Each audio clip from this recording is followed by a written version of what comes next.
Good morning, everyone. How are you? For those who don't know me, my name is Carla Farley. I am the 2020 president and actually 2021 for the Greater San Diego Association of Realtors. I am excited today to see as many people as we have today joining us for this Prop 19 workshop.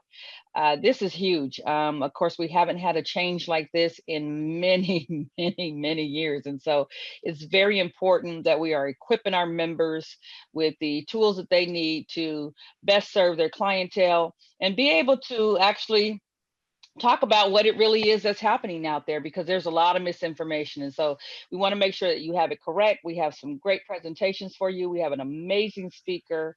And again, just thank you for joining us. I am going to start off this morning with our Ryan. Ryan is Ryan to me. Okay, you need to know that.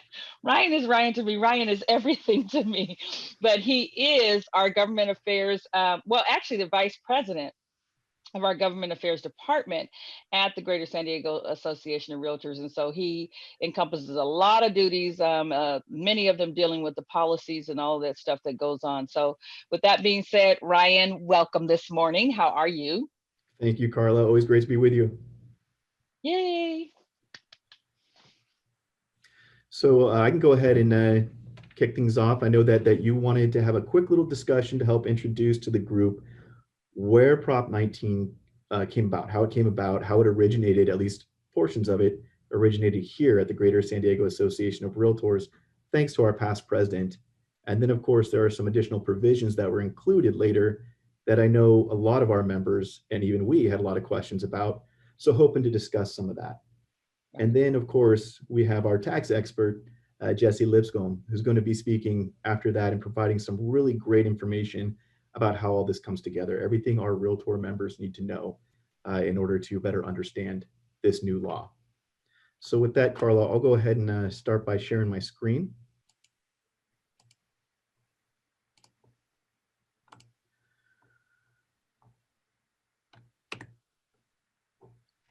And we'll get started here. All right, so just some very brief background. Everyone probably saw that Prop 19 just passed this year, this November, during the election with 51.1% of the vote. This, again, is something that was a CAR-sponsored, California Association of Realtors-sponsored initiative that includes several provisions that we're going to go into more detail in a moment, but I'm just going to quickly give you an overview. The three key provisions of this are, first of all, it expands property tax portability. Carla, this is something that you know all too well that we've been discussing for years here at the Greater San Diego Association of Realtors. Our past president looked at Prop 13, and we can all agree how important Prop 13 is, how much it has benefited our homeowners, especially first-time home buyers. What he did find, though, is it creates a lock-in effect, whereby, especially for our seniors, they had the benefit of this low property tax base, but not the flexibility to take it with them more than just the one time. What's more, under current law, through Prop 60, you can not only just take it one time, but a property of essentially equal or lesser value. What Prop 19 does, it allows you to increase the portability. You can take that portability with you up to 3 times, and also to a property of greater value, which I know Jesse's excited about. He's going to go into a little more detail there. There are some additional provisions that we'll go into, but another one is provides community and firefighting resources. Tremendously important, as everyone is seeing right now and over the past few months. We have a lot of fire areas at risk and continues to be a problem. Fire insurance is something we will be discussing at a later event. And the third portion here, and this is where we get a lot of questions, is the inheritance tax breaks. What they included in Prop 19, ultimately, it modified portions of Props 58 and 193, which were those parent-child, parent-grandchild exclusions that allowed you to transfer your property tax basis to your child or grandchild. Tremendously important benefit. But for anyone that's asking why this would be included, we had those same questions, and here's why. What can I just say? Let me say one thing real quick on that slide you were back at, the one right before that. In Right the there? expanding the property tax portability, the other thing that was a real big hindrance, of course, when we talk about the cost. So being able to do that, if it was for um, the same pricing or less, that can't happen in California. It's just not going to happen. The cost of homes in California would not allow many to take that opportunity. I had the privilege of actually closing one of those transactions 2 years ago, with one of the San Jose, which is one of the counties that participates in that. So you don't get it that often. And so that lock-in effect is very, very real. People are just sitting there. You have this benefit, but you can't use it. The other on 58 and 193, and I'll just say, you guys can say Ryan didn't say it, I said it. It is one of those things where we're grateful to have the ability to have a seat at the table. This is what's so important when we talk about the realtor party, so that when we are monitoring and looking at different policies and legislative activities that are coming forward, when you hear these little rumors in the rumor mill going around of what would take place, I can tell you, he's going to tell you some numbers and some different comments that were made. But those comments are some of the things that triggered CAR to say, you know what, we better do something rather than nothing. Because truth be told, they were looking to do away with 58 and 193 completely. And so while it is not the greatest thing in the world, it is something to salvage a piece of it. And so that was the premise of where this came from. When people say, well, it took it away, you have to live in the property. Well, I'll promise you this, if 19 had not passed, you wouldn't have it at all. And so that is the basis for that. But he'll talk about some of those things coming up. I just wanted to throw that in there. Carla, that's an excellent lead in to where we're going next, because that you're absolutely right. Props 58 and 193, those benefits were tremendously at risk. In case anybody wasn't aware, this drumbeat kind of began in 2017, where the Legislative Analyst Office came out and they did a study saying, well, if we were to get rid of Props 58 and 193, that would amount to several billions of dollars every year in additional tax revenues. So as you can imagine, huge target on the back. And what I have here is a quote from the Los Angeles Times. They actually looked at what was taking place with some investment properties in Malibu, California. In particular, they looked at the home of actor Jeff Bridges, who's known as the Big Lebowski, or one of his very famous roles. And so this, of course, became the Lebowski loophole, is what this has come to be known as. And here you can see Los Angeles Times saying the inheritance tax break has allowed hundreds of thousands, including celebrities, politicians, out-of-state professionals, and some of California's most prominent families, to avoid paying the higher taxes owed by newer homeowners. The tax break has deprived school districts, cities, and counties of billions of dollars in revenue. What this is referring to, and they gave the example again of Jeff Bridges, he and his brother inherited his mom's property in Malibu, where it had not been assessed since Prop 13. So what happened with them is they were renting it out at about $16,000 a month. And so the benefits, as you can see, are tremendous. And that's where you're seeing this drumbeat of this is something that is protecting or helping the one percenters, the wealthy out-of-state investors, folks that really don't get a lot of sympathy from a lot of the tax-paying public. So as you can tell, the drumbeat had begun, and what Carr found out is that they were looking to do away with these provisions. So Prop 19 is in its entirety, and I'm gonna hand things over to Jesse in just a second here, but just wanted to mention some of this one more time. There are several benefits, not the least of which includes that property tax portability benefiting our seniors, but it also is expanded to individuals with disabilities and fire victims. It enhances Prop 13 by specifically addressing that lock-in effect that you give a great example of, Carla, that I think is going to be tremendously important to our seniors. It protects those portions of the inheritance tax benefits, Props 58 and 193, that we were concerned would be gone in their entirety if action was not taken here. And then finally, it creates new fire protection resources that, again, tremendously important to our state. So with that, I'm going to go ahead and turn things over to our guest speaker. Jesse is an enrolled agent with Roadmap Tax Services. He specializes in tax return-based financial planning He's a former radio host of Financial CPR radio show, The Moneymakers, Business Networking Radio, and I'm sure much more to come. He's also a graduate of the United States Military Academy at West Point. Jesse, we're grateful. I know that you've done a lot with our education department, and so we are grateful to have you here to share some of the inner workings of Prop 19, how it comes together. Well, thanks a lot, Ryan. Let me flip the screen here, right? We gotta share the screen, I guess. All right, are we good? That's great. All right, so Jesse loves Jesse's slide, right? My niche, and I tell you, everybody listening up there, find a niche and get good at it. I specialize in tax return based financial planning, specifically tax planning for real estate agents.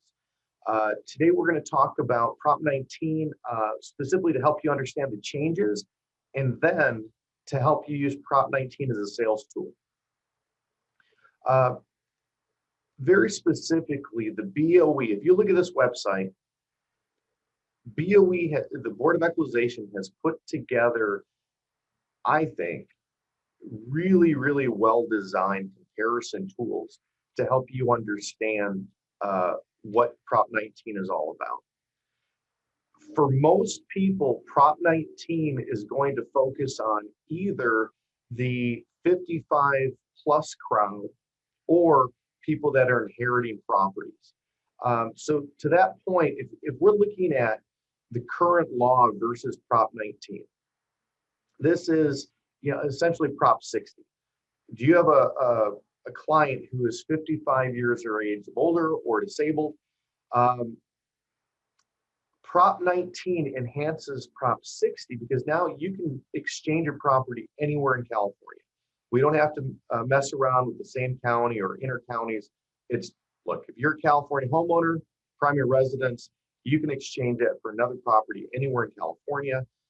Previously, I used to get a lot of questions as to, if I sell it this year, how much can I replace? Right now with Prop 19, you have two great options. One, you can downsize, meaning same or lesser value of your current residence and have no changes to your property tax base, or you can upsize and still benefit tremendously. And I'm going to go through the math on that in a little bit. Plus, you get to do it 3 times instead of once. Okay. Key dates here. Prop 19 is positioned to go in effect April 1st. Okay. There are 2 parts of disaster relief. I'm not going to spend a lot of time on this. Just so you know, if you are in a wildfire or other natural disaster declared by the governor, the same rules as somebody that's 55 years or older will also apply. Okay. Lastly, let's take a look at the parent to child or grandparent to grandchild exclusion. This is where we really need to be aware. I didn't even know this. I didn't know that prior to Prop 19 that you could only transfer $1 million worth of rental properties to your children or grandchildren. Okay. Previously, you just had to be the owner of your primary residence. Now you need to be the owner of your primary residence, and your child or grandchild needs to use it as their primary residence. Okay. Whereas previously we had this $1 million limit on rentals, that's been eliminated. And now with primary residences, $1 million has been added to the taxable value. And without getting into this too much, I'm going to define terms in a second, which will make this a lot easier to understand. Key date here, February 16th. Okay, so the Prop 19 for primary residence, April 1st. For rental properties, February 16th. All right, so let's define some terms. You'll see assessed value and or factored base year value. Okay, either way, that those terms are synonymous. Your assessed value for Prop 13 is what you buy your house for, plus up to 2% per year additional. However, if you have a structural change to your home, like for me in 2014, we just had a freak fire in our home. It actually caused a total loss. And when we rebuilt it in 2016, we had increased the square footage. Well, because I increased the square footage, it was reassessed. So that can be while you own it. It also can be when you sell it or when you buy a new. So your market value is when you sell it or buy. And then now with Prop 19, event-based means when you pass on, that event can also trigger a reassessment. So again, your assessed value is your Prop 13 value plus that 2%, and then your market value is what you're selling it or buying it for. Some great tools: the San Diego County Tax Collector, sdttc.com, and Redfin. I'm going to use both of these to help you do a quick analysis for your clients. Okay, so let's take a look. This 5596 Antigua Way, I don't know the fine people that live there, but when we analyze this property, we're doing so just using public records, so publicly available information. We want to find their tax rate, the purchase price, assessed, and market values. So let's take a look. We can go to the county tax collector's website, put in the street address and the zip code, and now you're going to see California has a 1% tax rate, and then we have all our local bonds. Our total tax rate here for this property is 1.229%, and that yields $971 of taxes annually. Look in the assessed value, land plus improvements, $76,000. Okay. Redfin, now again, talking to real estate agents here, so you can argue with me and say, Jesse, it's worth more or it's worth less. Let's just use this for an example. Okay. Redfin saying it's worth $754 with the last sold price of $32,000. This tab right here in Redfin will give you the sale and tax history. Sales history, bought for $32,500 in 1972. That's like the definition of Prop 13. And then the next tab, tax history, will show you the assessed value and the current taxes due. Okay, so it's interesting. Redfin is pulling public records, so that property tax and assessed value is exactly what the county has. So why is this important? Now you can see, given a tax rate, purchase price, assessed value, and market value, we're going to use this as an example to help us understand Prop 19. Okay. So as a sales tool, what do I mean? Real estate agents can't give tax advice, but you should be aware of the general rules in which we need to operate here in California. Specifically, what happens when you sell your house? Is it going to be reassessed? So remember this slide that from the BOE. This is specifically for primary residences of people 55 years or older or disabled. So long as it's your primary residence and you're selling your primary residence for a new one, you can sell and then buy anywhere in California and still be able to move your property tax base. You don't have to worry about the 100, 105, or 1% rule anymore. It's just either what you're selling for or less, or any other value. And you can do that 3 times. So again, here's our sample property, our vitals. They bought it for $32,000, current assessed value $76, and the market $754. Okay, let's take a look at a scenario where they downsize. They're selling the house for market value at $754, and they buy a new primary residence at $750. Okay, let's look what Prop 13 did for them. Okay, when they bought the house, $32,000, taxes were only $400. Now, 40 years later, it's $900 a year And now, otherwise it would be $9,000 a year. Well, if they sell and they downsize, with Prop 19, it's just like Prop 60 was.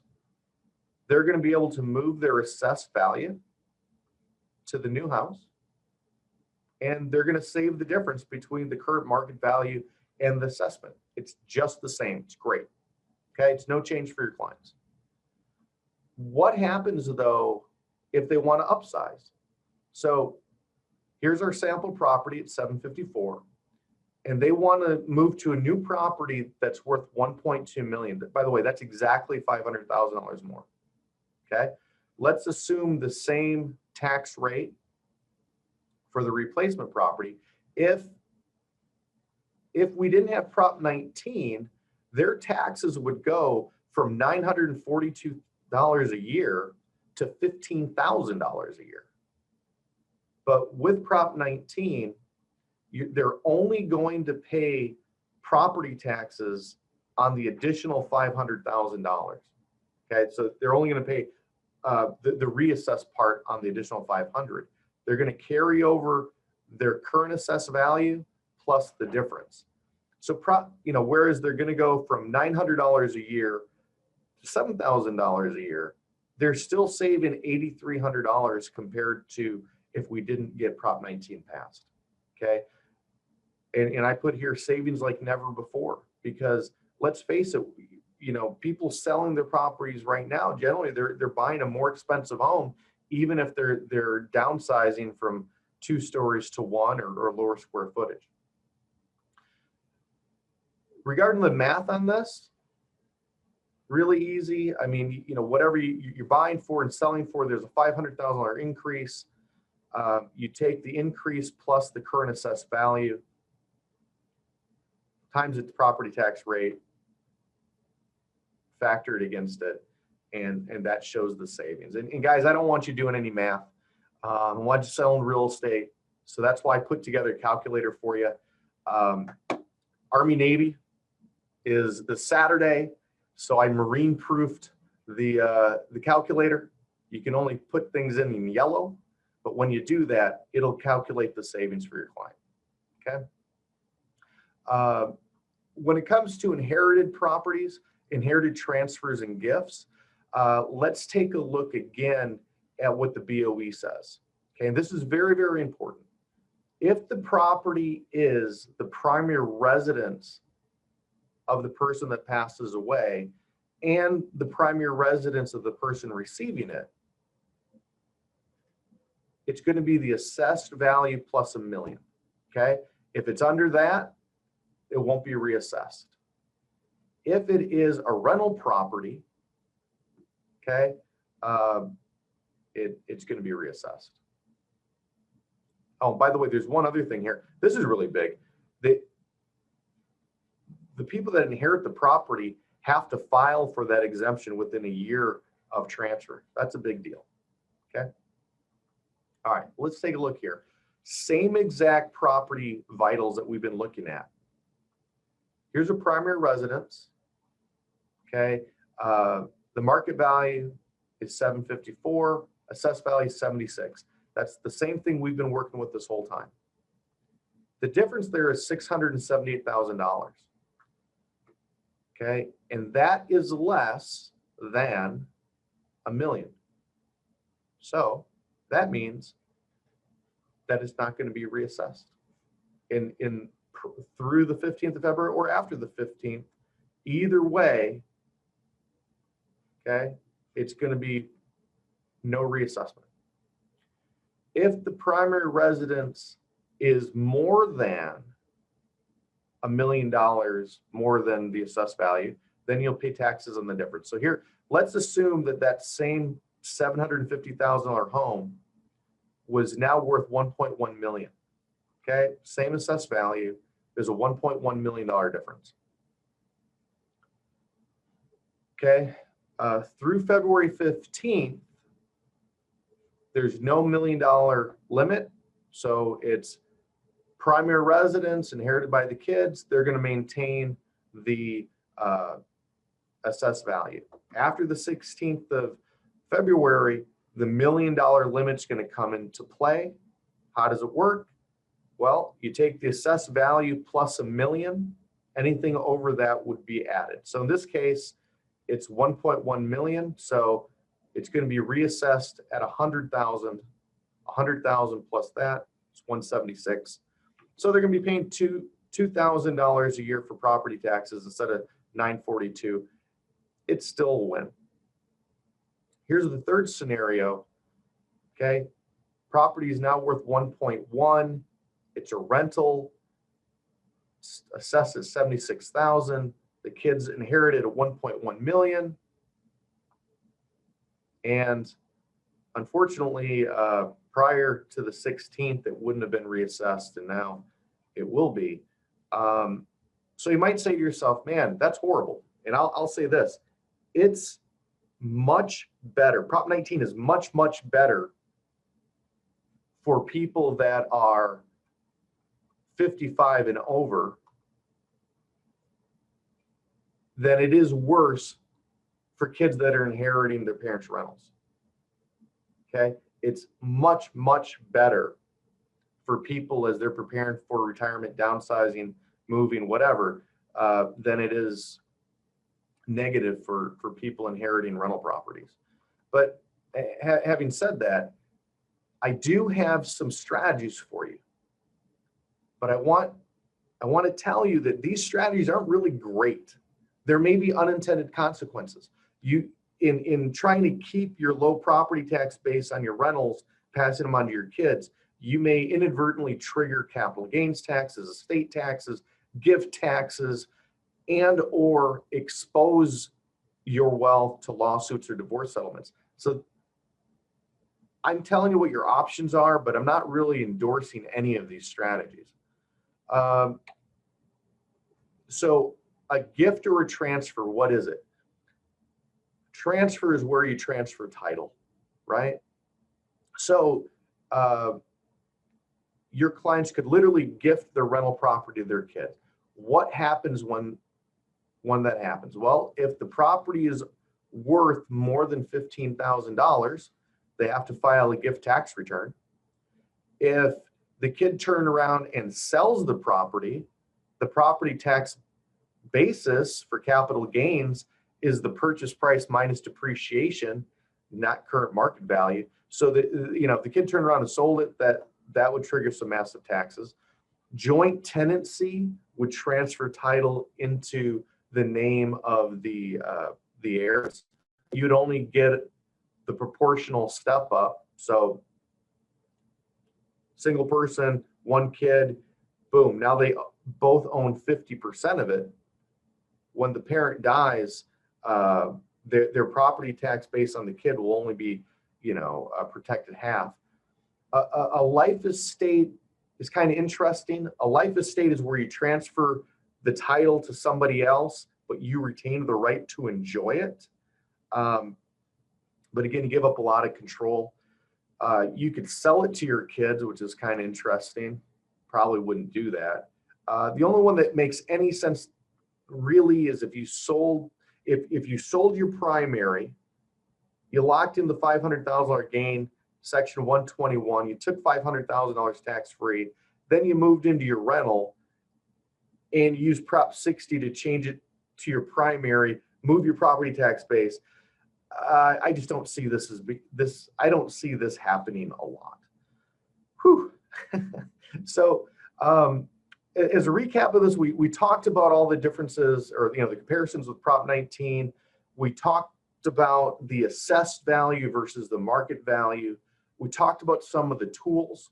Very specifically, I want to point this out to you again, that we're using these two websites, sdttc.com and Redfin, as quick and easy ways for you to look up tax rates, purchase price, assessed value, and market value. And then, let's see. These BOE comparison tools are really powerful, okay? This is a very clear and concise way of understanding what's going on. And I have those drawings, these are calculators that we've provided for you, right? So I don't know if the best way is to get them through the association. I would assume so. If you reach out to Ryan or Carla or me, I mean, we can get these to you. But I made these in Excel. It's really, like I said, I marine proofed it, right? I locked it. You just put the information in here, and you select whether it's your primary or an investment property, and it'll change the results there for you. I mean, that's all I have on this. Do you guys have any questions?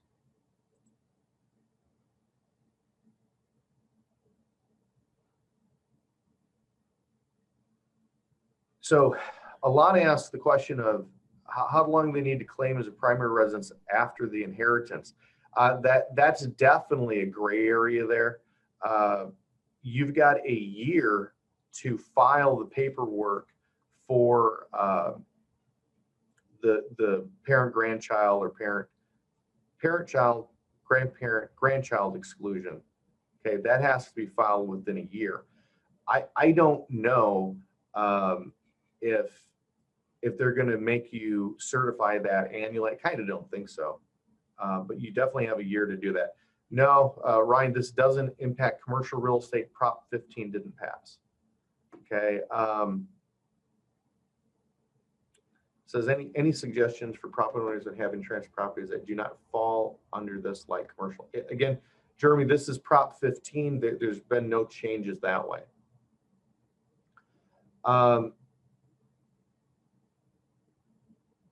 Does Prop 19 impact anybody that already has Prop 13 already via? Oh,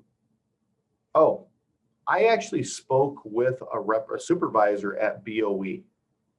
One of the biggest things to know about Prop 19 is that they're not going to go back in time. It's once the law goes in effect, they're not going to reassess existing properties that are rentals or inherited properties. It's just new transfers moving forward.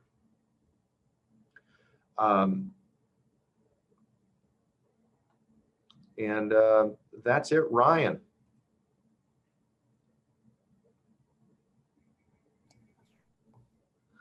Jesse, great job. I can see that we still have a couple questions coming in the queue. Are you able to see those? Oh, I see them. Yeah, you know, the very first question, maybe you can help me with. I'm not 100% sure if you've already used a Prop 60 transfer, if you can still use Prop 19. I mean, I would think you could, so long as after April of next year. But have you heard anything about that?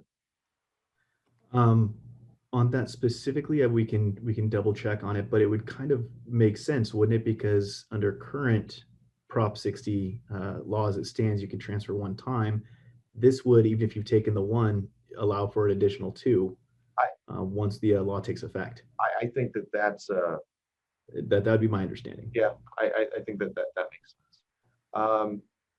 Let's see, we're going to get the slides and calculators. Ryan, I'll email you the calculator if you want to do that, or if they want to reach out to my staff, we can get that. Not a problem. I can go ahead and forward this information to everyone that's on the call today. Perfect. You know, Virginia asked a great question. So I'm going to go way early in the presentation, and I'm going to talk to you about some terms. All right. So do you notice here where I say event-based county assessor analysis? That is very specifically what happens. Okay. And what I mean by that is Virginia is asking, does market value require an appraisal? Not as we think of from an appraiser. It's actually from a county assessor. So they'll go in and use the same tools that an appraiser will, including, believe it or not, Google Earth. I swear to God, the assessor rep that I was working with literally pulled up my house on Google Earth, and we talked about what the changes were. Okay. So if you have, for example, a primary residence, okay, let's say you don't even own a house. You're currently renting and you buy a property, your purchase price will be the Prop 13 market value, okay? And then it'll be subject to Prop 13 and it's capped at 2%. When it comes to Prop 19, the market value is the sales price of your property when you sell it, the purchase price of the new property, or should you pass on, that event will trigger the county assessor's office to reassess it based on market conditions. There is one caveat here. The only time your sales price won't be the same as the market value is when you try to get tricky and you've got $1 million property and you say you're selling it to your kids for $500,000. I mean, that whenever you transfer title, that's a potential opportunity to have the property reassessed. But generally speaking, they just go off the sales price. Is there a minimum length of time a property must be your primary to transfer the tax base? That's a great question. Answer is no. So let's understand that from a couple of different aspects. If your primary residence, right, and you're 55 and older, and you sell your current primary residence and you buy another one, there's no time frame between when you buy and sell until the time that you transfer it. And it was kind of going back to that transfer strategy. If you're selling your primary, you're moving into a rental, and then if you're eligible to transfer the tax basis, there's no time frames other than you have to file the paperwork within a year of transfer if it's on a inherited property, and let's say within 2 years of purchase on a primary.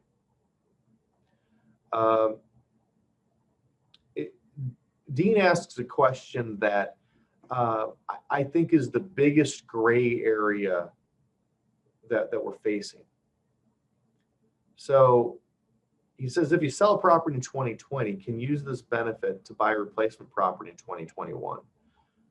So the question there is, when does the law go into effect?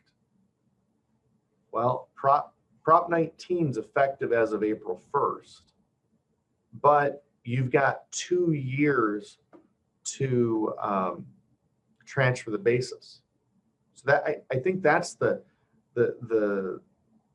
part where there's going to be the most confusion, and I mean, I don't know, Ryan, if you've gotten any clarification on this, but on my end, I haven't seen any confirmation. Usually when a tax law goes into an impact, it's based on that date. What are your thoughts on that? Jesse, this is an interesting provision here, because as it was discussed with us from CAR to some of the stakeholders here, they did say it did allow for that 2-year look back. Now I'll get verification on that, because I know there was a lot of, as you had mentioned, gray area in some of these provisions, where a lot of it they were saying was going to be worked out after the law was passed, which isn't very reassuring, I know, but they were saying that some of those details are being finalized. So we'll get an answer on that as well. I mean, the good news is, even right now in 2020, it's not 100% replacement, it's 105. That's probably the one thing with the old Prop 60 that people weren't aware of, is in the year that you sell the property, you can go up 5%. So for folks that are downsizing in value, they can keep doing it right now. It's just the upselling that is the we're waiting on clarification.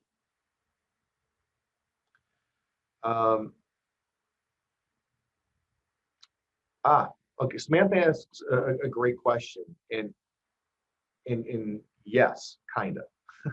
She's asking, is if she adds her adult children now to title, will this prevent a tax implication for them?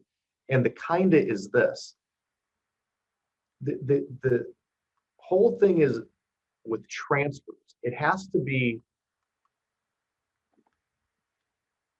the title has to be transferred prior to February 15th. And that's it. So that's the deal. But be careful, because all Prop 19 is, or revolves around, is property taxes. If you're going to transfer a property to your kids, you may be inadvertently triggering any of a laundry list of really bad tax situations. Even to this point, if you put joint tenancy on your property, do you realize that you've potentially made your future ex-son or ex-daughter-in-law the owner of that property? You got to be really, really careful with this. Okay. But to her point specifically, yes, if title's transferred prior to February 15th, you'll be subject to the current law on that.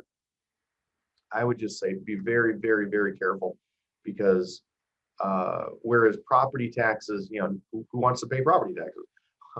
They're usually a lot less than all the other bad taxes that are out there. Okay, Sanders, you sell property 500 and buy a 1.5, then no increase in property taxes. Well, let's actually just put in the calculator. All right, so we're going to say market value is $500,000. Okay, and the property tax rate's going to be the same.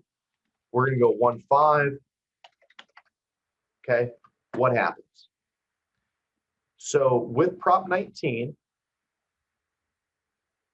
it's going to be here, and I'll even, the question here, actually, believe it or not, is what's the assessed value? Because if the sales price is 500, we still have to figure out what the assessed value is. So let's just say they bought it for what, 250? Or current assessed value is 250. Okay, so you're going up 1.25 million, right? So you're going to still keep I'll keep the purchase price and the assessed value the same here. The Prop 13 savings is market versus assessed. And when you go up in value, it's the first $1 million doesn't hurt you, but after that it does. So you're going to maintain that same $250,000 of protection there. Okay. Let's see. Oh, and by the way, to that simple question, the only way you can effectively answer any Prop 19 questions is by knowing those three values. What'd you buy it for? What is it currently being assessed? And what's the market value? Those are three very, very important questions. All right, so how long do you have your kids live in the home and not be reassessed? If they turn into a rental, then is it reassessed? So Alberta's question is, when it comes to the inherited property, what does it say? It says here that when If it's your primary residence and the person that receives the property certifies that it's their primary residence, then so long as it's, you know, under that $1 million add-on mark, it won't be reassessed. So the first step is that they need to certify that with the county assessor's office within a year. And I'm sure you're all familiar with this. Just in case you're not, become familiar with a PCOR. It's a preliminary change of ownership report. Of course, the key provisions may change with Prop 19, but you'll see here it lists why or reasons why the property shouldn't be reassessed. So age 55, transfer parent to child, right? So in understanding that, they're going to have to fill in the PCOR, and they're going to have to say, yes, it's my primary residence. Now, it's just like everything else. If you know, we're free citizens, we can choose to move, right? Once this initial reassessment is determined, if they subsequently turn it into a rental, the odds are it won't be reassessed. Okay, what if my client's primary is worth less than the rental she wanted to move into, and the rental is a 1031 exchange? All right, so I like what you're thinking, Katie. All right, so that's okay. If you sell your primary residence and you lock in your Section 121 $500,000 exclusion, you can move into a rental. Now, if you move into a rental and it's worth more than your primary residence, then you're not going to be able to use Prop 60. If the rental has been acquired via 1031 exchange, the basic tax situation there is don't move into a 1031 unless you've had it for at least 2 years. There are exceptions and there are extenuating circumstances, but you have to prove to the IRS that you 1031 for business purpose, and generally having 2 tax years of rental is okay. How does this affect properties that are held in trust, Mindy? Same. It's all the same stuff. All a family trust does is protect you from probate. And in fact, let's see. Yeah, it's just that doesn't impact. The client's primary tax is $22,000 a year. The rental property is $33,000 a year, and a 1031, and then she moves in the rental as her primary. What would her new taxes be? All right. So if your client's primary tax is $22,000 a year, and the rental property is $33,000 a year, and then she moves into the rental as her primary, what would her new taxes be? Well, it would be $33,000 a year. And the only exception of that is I'm making the assumption that Katie's asking that question if her client's trying to do that before February 16th. If it's done after February 16th, now we're back actually into Prop 19, where we're going to have to look at a couple things. Most specifically is you can, just like with Prop 60, you can reapply, or you can apply the property tax transfer of your primary residence to an existing property that you already own, so long as you do it within let me back up here for a second. Purchase or new residence within 2 years of the sale. My understanding with both 60 and 90 is you can already acquire the property. You just have 2 years from the time that you sell your existing to transfer it. Okay.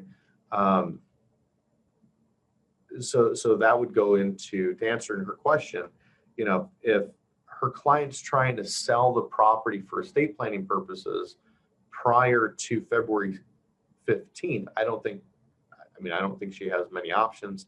If she's doing it for a primary after April, we'd have to go back to our analysis of purchase price assessed and market of the two properties.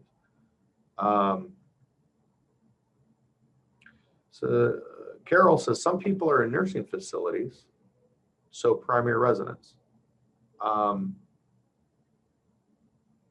don't understand Carol's question, but I think what she's asking is, if you're in a nursing home because you have a, you know, situation that you need to be in a nursing home, what happens to your primary residence? Well, it won't be reassessed if you're in a nursing home. And if you pass that primary residence on to your children, you're still going to be considered, I mean, it's still going to be considered your primary residence. Just because you're in a facility, that doesn't change anything. Let's see. Can this presentation be printed to give a copy to clients? I'm okay with it. Ryan, you know, you guys can make that decision, but I you know, to me, this is just information that you know, we're trying to help educate people with.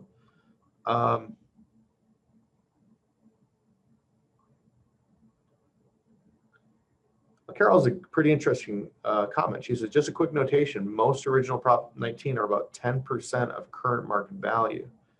That's pretty awesome. That means that, you know, for people that are living in properties a long time, Prop 13 is really helping them. Thank you, Claudia. Will it mean seniors or fire victims must wait until April 1st to sell or replace? And that goes back to, we just need further guidance. Having lived through a house fire, not a wildfire, just a regular house fire, I will tell you this much. It's probably, I mean, it's a feel good on the wildfire thing. Let me tell you, from a practical standpoint, it's almost not plausible to utilize a property yeah, I mean, look, if you're, what do you get with insurance? You get current market value or replacement value, or you get actual cash value. Well, when your house burns down to the ground, it's worth a lot less than it is when it's rebuilt. And so I actually had that conversation with my insurance carrier. I said, well, you know, what if we just want to sell? What if we want to move? Well, they'd give me the actual cash value, which wouldn't have even covered my mortgage. So we had to rebuild. I mean, we wanted to live there anyway, but we had to rebuild, and that took 2 years. And so I just think that, I mean, it's a feel good, but I don't know how practical it is. In terms of utilizing Prop 55, or excuse me, Prop 19 for 55-year homeowners, my gut feeling says if you're trying to sell and get a higher property, the safe bet is to sell it, you know, after April 1st. But we may find that the guidance comes out and says, no, you can sell it now because you've got 2 years to replace it. But again, that we just need clarification. Believe it or not, SDAR, I don't know what the other associations are doing, but you guys are way ahead of the, I mean, it's December 7th with a law that just passed that hasn't even been implemented yet.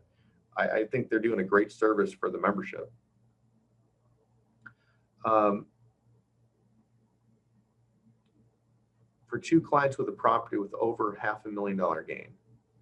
Oh, you know, Carol, I don't 100% understand her question, but she brings up an interesting point. I want you guys to understand this, that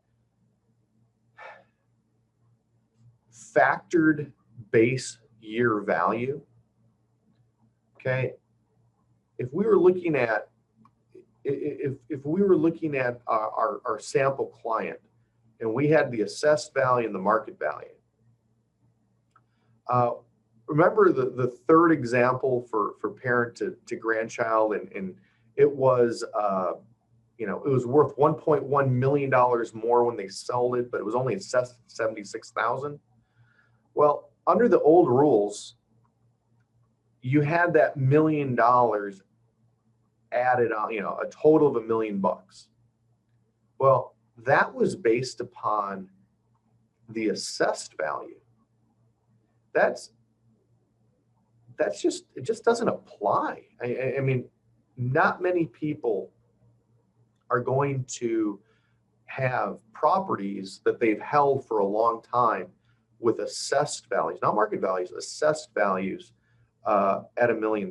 So if you've got two properties that have been assessed at 500,000 each, they're probably worth $3 or $4 million each right now. Or maybe they bought them 5 or 10 years ago and they're worth maybe $1 million each. But the point of it is, I don't think that, let's see, I don't think that that portion of it's really advantageous for a lot of people. I think that the assessed value plus $1 million on the primary is going to be a bigger driver.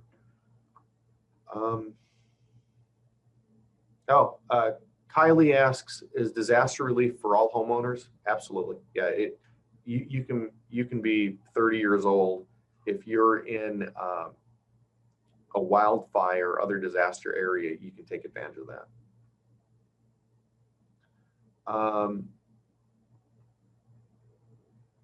Okay, so Carol's got let's go here. Okay, so you got a purchase price of $450. You've got a market value of $1.5.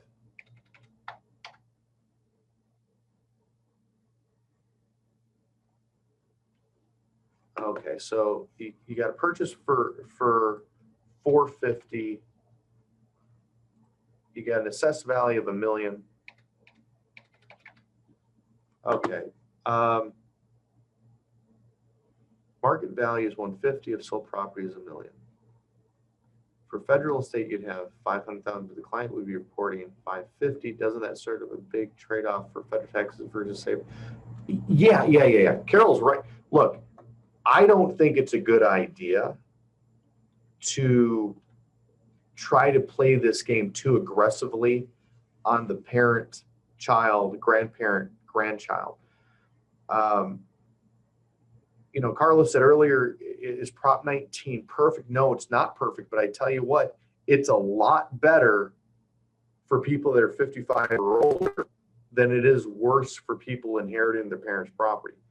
It's, you know, if you're looking at strategies, and I mean, I hate to say this, but it's real. What happens when kids inherit things? Usually they sell them.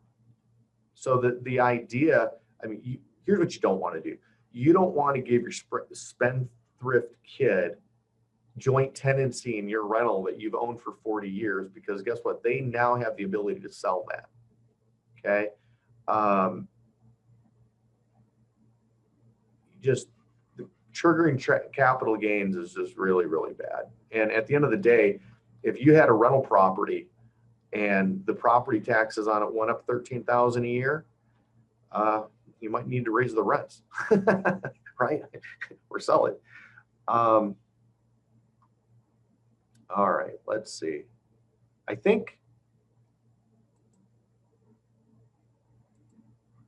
that those are all the questions. Ryan, do you have any closing thoughts, or Carla? Well, Jesse, first of all, thank you so much for your time and for doing this. I know that we threw this challenge at you early on, as you had mentioned, as so many of the details are still trying to be worked out. And to that end, as it relates to Dean Stalter's question about when the property, when you can start using this benefit, if the transaction took place in 2020, I copied and pasted the guidance from the car legal department. And basically they stated what I was trying to clarify there is that there isn't the clarification. They do at this point recommend that you get legal advice, but they are still trying to get some additional guidance. Again, some of these provisions aren't fully worked out, so we will know more. We again, as you had mentioned, wanted to get as much information out to our membership right now as soon as possible, but we will be continuing this education program as more comes out on Prop 19, so our members fully understand it. It's awesome. I'll just put up the thank you sign here. I guess we're good to go. Great. And Jesse, if anybody does want to get a hold of you or has any questions, how can they go about doing that? You know, for us, the best, just go to roadmaptax.com. We basically specialize in tax planning for real estate agents.